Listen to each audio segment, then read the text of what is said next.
Faction Analysis. The Germans.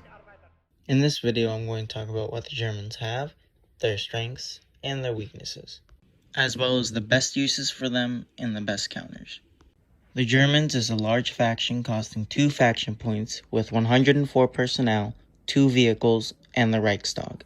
Within the 104 personnel, there is an assault rifle company of 12 soldiers, all armed with AKs, the rifle company of 20 soldiers, all armed with bayoneted rifles, the second army of 33 soldiers, armed with flamethrowers, LMGs, snipers, etc., the snow unit of 6 soldiers, armed very well, and including 2 ghillie suit soldiers, the 6 soldiers from the assault unit, armed well, with a wide variety of weapons, and is one of few units with a medic in it. The desert unit of 3 soldiers, armed well, and finally 8 soldiers from the Waffen-SS unit, armed very well and very capable soldiers with extra armor and gas mask. This makes up the army portion of personnel. For the leadership, there is 10 tank commanders, 5 generals, and finally the commander-in-chief of the Wehrmacht. Oh, and also, the Germans have 2 tank crew members. As far as vehicles, the Germans have 1 Marder 3 Ausf H with bad health and okay speed, but great distance and damage. Unfortunately, the tank can only shoot in a straight line. The Germans' second vehicle is Gustav the railway gun, and can drive over rivers and any flat surface. This has excellent health, has even better damage, the furthest range of anything in the game, and terrible speed, but is also difficult to drive anywhere on the battlefield. And I've saved the best for last. The Reichstag, a huge structure that will always spawn in Berlin, essentially giving whoever has the German faction dibs on Berlin, and all the treasures close to it. Now that you know what the Germans are working with, you probably noticed that they have soldiers, a lot of them. They actually have the biggest army in the entire game, even if it is only barely. But what counts is also quality, and that's where the German strength is. Unlike the Japanese or separatists, whose army mainly consists of B-1 battle droids and bayoneted rifles, the Germans have an extremely diverse army, armed with everything from explosives to LMGs to snipers, and in great numbers. Their army has quality and quantity. Their second strength is Gustav. Although bulky and difficult to move, it does not need to move. It deals enough damage to destroy anything in the game from a very far distance.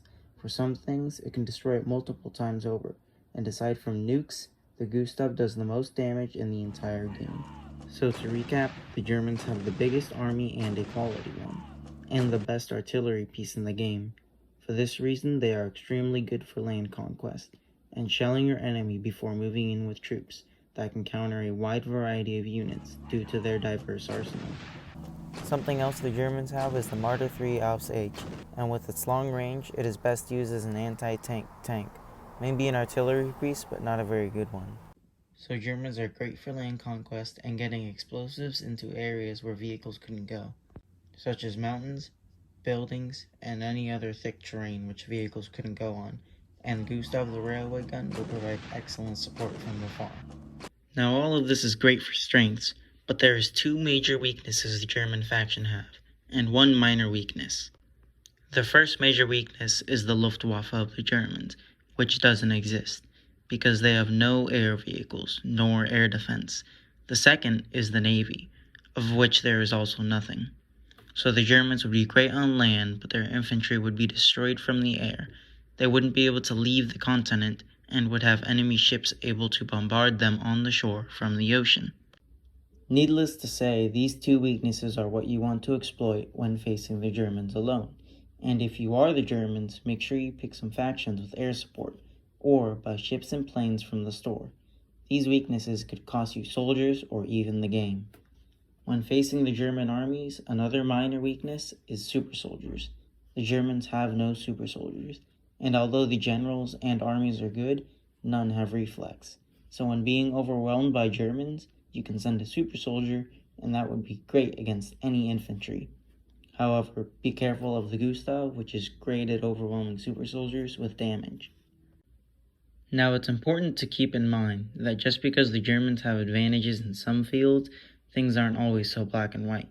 Radiation is much more complex than that, and a lot of different scenarios can happen where even though you technically had the advantage, you still lost. But with that in mind, there are 3 factions that would best counter the Germans: Aliens, Imperial Japanese, and British. The Alien faction only has 30 soldiers, and not very versatile soldiers, and the Germans outnumber them almost 4 times over. But the Aliens have an air force, a really beefed air force, and this would be great against anything the Germans could throw at you, including Gustav.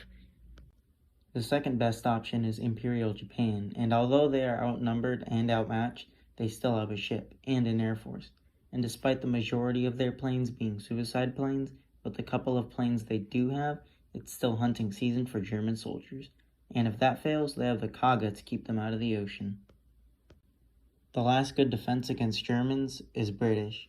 Although they only have 1 bomber blimp, that's still more than the Germans. And like Japan, they have a huge and even better ship to keep Germany and pretty much anyone out of the ocean. Alright, that will be all for today. If you liked the video, please leave comments like this, or this. They really help me get through the day. If you hated the video, please leave constructive criticism in the comments like this, or this. They help me improve my videos. Quick disclaimer, the Empire would also be a good counter to the Germans. It's just that with the Empire you would have to directly fight the Germans and maybe lose troops, whereas opposed to these other factions, you could indirectly fight the Germans and wouldn't lose anything. If you watch this video, you are gay.